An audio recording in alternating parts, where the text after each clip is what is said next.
High, আমি আপনাদের পাখিওয়ালা ভাই। আরে পাখিওয়ালা ভাই, আমি আপনাদের দেখাবো কিভাবে আমি 30 দিনে কাঙ্গাল থেকে কোটিপতি হলাম এবং টিনের বাড়ি থেকে বিলাসবহুল বাড়ি করলাম আর কি চুল পাকনামি করে আনোয়ার 5 থেকে শুরু করে খাম্বারগিনি কিনলাম। রেডি হয়ে যান আপনার জীবনের জঘন্যতম 3 মিনিট সময় নষ্ট করার জন্য।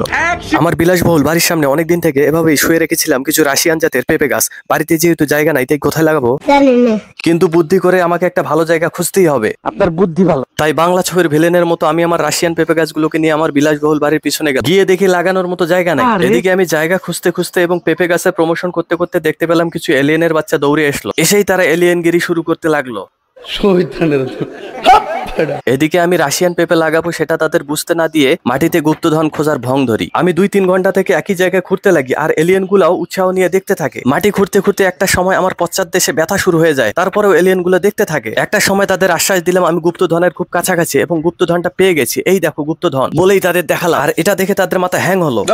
তাই বিরক্ত হয়ে বড় এলিয়েনটা চলে যায় এবং ছোট এলিয়েনটা থেকে যায় তার বাবার প্রতিশোধ নেওয়ার জন্য। এদিকে আমি বড়লোক হওয়ার তাগিদে আমার রাশিয়ান পেঁপে গাছগুলোর উপর নজর দিচ্ছিলাম। আর আমি শুনেছি এই রাশিয়ান পেঁপের একটার দাম 1 থেকে 2 কোটি টাকা। তখন আমি ধীরে ধীরে আমার পুরো গ্রামকে কিনে নিব। আর এটা ভাবতে ভাবতে পিছন থেকে ছোট এলিয়েন একটা থাবা দিয়ে পালিয়ে যায়।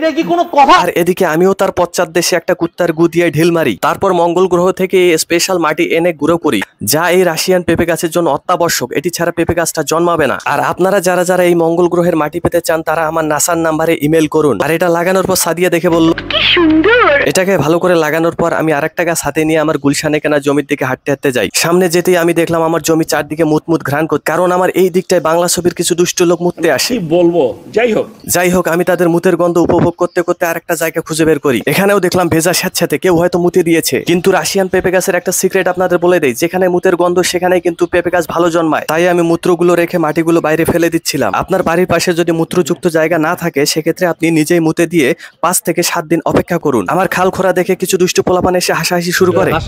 তারা পাগলের মতো হাসাহাসি করে, আমি তাদের থামতে বলি। এরপর আমি আমার আরেকটা রাশিয়ান পেঁপে গাছের প্যান্ট এভাবে খুলতে লাগি। খোলার পরপরই আমার হঠাৎ মনে পড়লো আমার সেই বিখ্যাত মঙ্গল গ্রহের মাটি আনতে ভুলে গেছি। তাই মঙ্গল গ্রহের মাটির সাথে আমি কিছু কুত্তার গু এভাবে ছিটিয়ে দিলাম, যাতে বিষক্রিয়া হয়ে আমার রাশিয়ান পেঁপে গাছটা মারা যায়। তারপর গাছের চারদিকে মূত্র বিসর্জনকৃত মাটিগুলো এভাবে দিয়ে দিতে হবে। সামনেই দেখতে পেলাম আমার নানির কিছু হাঁস মুরগি, এগুলো খাইলে কেমন হয়।